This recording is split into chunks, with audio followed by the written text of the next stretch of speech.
Bonjour. Mon nom est Daniel Salvatore Schiffer, je ne suis pas un politicien, je suis un simple intellectuel, un philosophe, qui il y a un mois d'ici a lancé une pétition internationale dans les plus grands journaux d'Europe. Pétition appelle pour non pas la suspension, mais l'abolition, l'arrêt définitif de la lapidation. Et pas seulement de la lapidation, mais aussi de la pendaison ou de toute autre forme de peine de mort. Et pas seulement en Iran, mais dans tous les pays, y compris les pays dits démocratiques.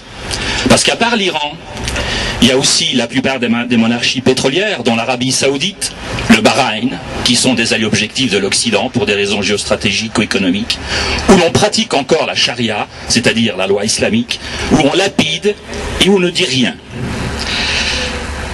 Obama s'est beaucoup tu sur la lapidation de Sakineh. Je le regrette. Évidemment, aux États-Unis, on pratique encore la peine de mort. On envoie des gens, parfois même des innocents, sur la chaise électrique. On leur envoie du poison dans les veines. C'est plus propre, c'est plus technique, mais ce n'est pas beaucoup mieux. En tout cas, nous avons donc lancé, mes amis intellectuels français et moi, un appel pour abolir la lapidation de Sakineh, mais aussi pour nous insurger contre la pendaison du jeune Ebrahim Hamidi, qui est un homosexuel, qui a 18 ans et qui est menacé de pendaison. On en parle beaucoup moins. Je pense très sincèrement, et j'espère de tout mon cœur, que Sakineh sera épargnée, étant donné que les projecteurs sont sur elle aujourd'hui. Je crois que ce serait une très grave faute politique de la part de l'Iran de la mettre à mort. Mais derrière elle, il y a Shiva Nazarahari, qui est une militante des droits humains, qui a 26 ans, et qui est condamnée à mort pour ses seules opinions politiques. Elle est accusée de morahebe, c'est l'acte d'accusation dit en perse ou en iranien, c'est-à-dire pour ses écrits politiques. Comme l'Iran est une théocratie, quand vous attaquez l'État, le régime politique, quand vous attaquez le président Mahmoud Ahmadinejad, antisémite notoire, eh bien vous attaquez automatiquement Dieu. Et donc morahebe, c'est un crime qui veut dire conspiration contre Dieu, rendez-vous compte. Crime contre Dieu, inimitié contre Dieu. Cette jeune Shiva de 26 ans risque la peine de mort, elle aussi. Non pas par lapidation, mais par pendaison.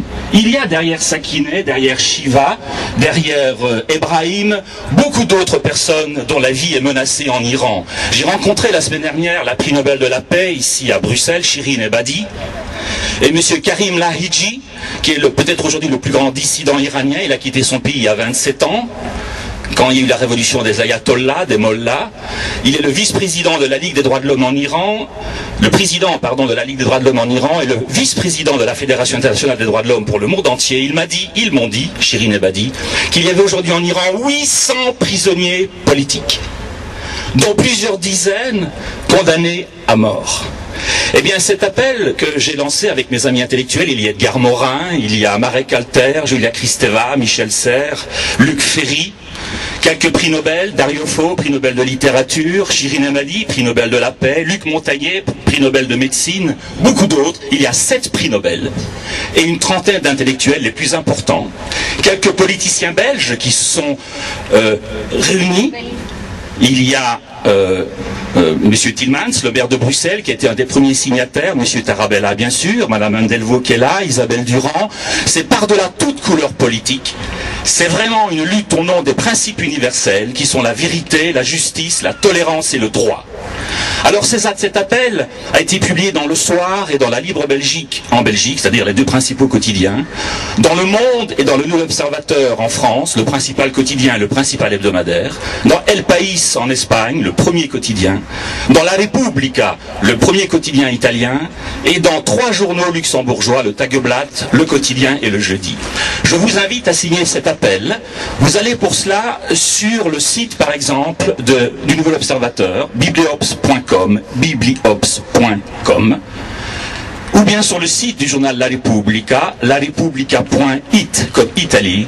Nous avons recueilli en 3 semaines 140 000 signatures. En 3 semaines, dans toute l'Europe, C'est une des plus grandes pétitions aujourd'hui au monde pour Sakineh, mais pas seulement pour Sakineh, pour Shiva Ebrahimi et les autres. Donc je vous invite à la signer. Lorsque nous aurons clôturé cette pétition, nous n'allons pas nous arrêter là, bien sûr. La Repubblica, le journal italien, qui est le principe pilier de cette pétition, eh bien nous allons aller chez le ministre des Affaires étrangères, M. Franco Frattini, qui est à la Farnesina, c'est l'équivalent du Quai d'Orsay pour l'Italie. Nous remettrons cette pétition au ministre des Affaires étrangères italien, qui lui la remettra officiellement à son homologue iranien, en espérant que les autorités politiques aboliront définitivement ce châtiment inique et barbare qu'est la lapidation. Il faut savoir qu'aujourd'hui, seul l'ayatollah Ali Khamenei, le guide suprême de la révolution en Iran, a le pouvoir de gracier Sakineh. Eh bien, c'est à lui qu'il faut donner cette pétition, c'est sur lui en premier qu'il faut faire pression, et c'est vers les autorités religieuses, peut-être plus encore que politiques, qu'il faut s'adresser en Iran pour mettre enfin un terme à ce châtiment inique et barbare, rétrograde et moyenâgeux, digne de l'Inquisition, qu'est la lapidation, ou même la pendaison, et je le répète, toute autre forme de peine capitale. Je vous remercie.